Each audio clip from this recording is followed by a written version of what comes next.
future generations to have their fair share. In harmony with this, our Jewish scriptures teach that God is the creator and the owner of the earth, and that people are the custodians, and it is incumbent on us to protect the earth and to ensure that all children of God can benefit from the fruits thereof. There is a rabbinic parable in the Talmud which goes as follows. One day, Choni, a sage, was journeying on the road, and he saw a man planting a carob tree. He stopped and he asked the man, "How long does it take for that tree to bear fruit?" The man replied, 70 years. He then asked him, "Are you sure you're going to be alive in another 70 years' time?" The man replied, "I found ready-grown carob trees in the world. As my forefathers planted these for me, so I plant for my children."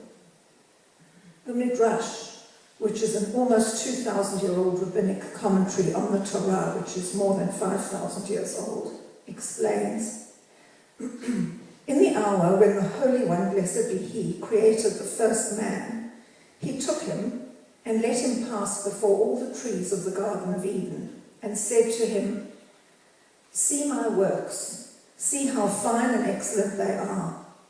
Now all that I have created for you I have created.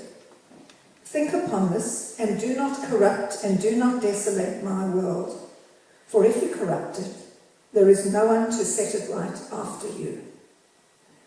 This concept of our stewardship of earth comes directly out of the Torah, which teaches that even the owner or farmer of a piece of land is not entitled to take all of its produce.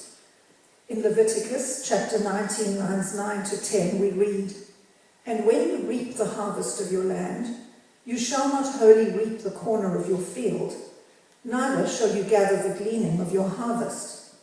And you shall not glean your vineyard, neither shall you glean the fallen fruit from your vineyard. You shall leave them for the poor and for the stranger. I am the Lord your God." These portions, set aside for the poor, are not voluntary contributions based on kindness. They are in essence a regular divine assessment. Because God is the real owner of the land, He requires a share of His own gifts for the poor. A further requirement to take care of the land is found in the book of Exodus, chapter 23, lines 10 and 11. "The land must be permitted to rest and lie fallow every 7 years, the sabbatical year. And 6 years you shall sow your land and gather in the increase thereof. But the 7th year you shall let it rest and lay fallow, that the poor of your people may eat, and what they leave the beast of the field shall eat. In like manner you shall deal with the vineyard and with your olive yard." The Talmudic sages showed great concern about preserving the built environment and preventing pollution. For example, they stated, "It is forbidden to live in a town which has no garden or greenery."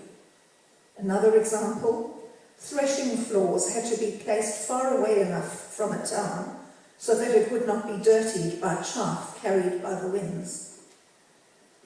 The tanneries had to be kept at least 50 cubits from a town and could be placed only on the east side of the town so that odours would not be carried by the prevailing winds from the west. Jewish tradition is unwavering in its insistence that the world belongs to God. We are merely its tenants, and it's incumbent on us to protect and nurture the land for future generations. Each year in the Jewish calendar we celebrate Tu B'Shvat, which falls on the 15th day of the Hebrew month of Shvat, which corresponds with about February or March.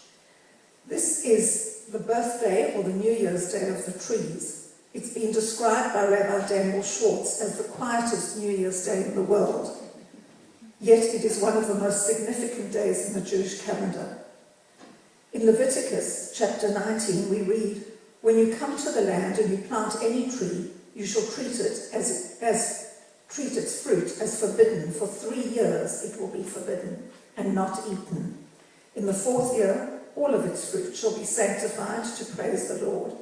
In the 5th year you may eat its fruit. The Jewish tradition has been dedicated to tree planting and bush regeneration for generations. Since 1901 there's been a blue coin box of the Jewish National Fund, of the JNF, in virtually every Jewish home, with the aim of raising funds for planting forests and other environmental works in the land of Israel. In recent years, the JNF has also organised voluntary tree planting and bush regeneration in Australia, including the Bondi to Bronte Coastal Beach Walk and the approach road to Olympic Park. In conclusion, I'll quote Rabbi Jeremy Lawrence of the Great Synagogue in Sydney, who has said, "In creating mankind and in giving us the Torah, God has designated us as his partners in ongoing creation.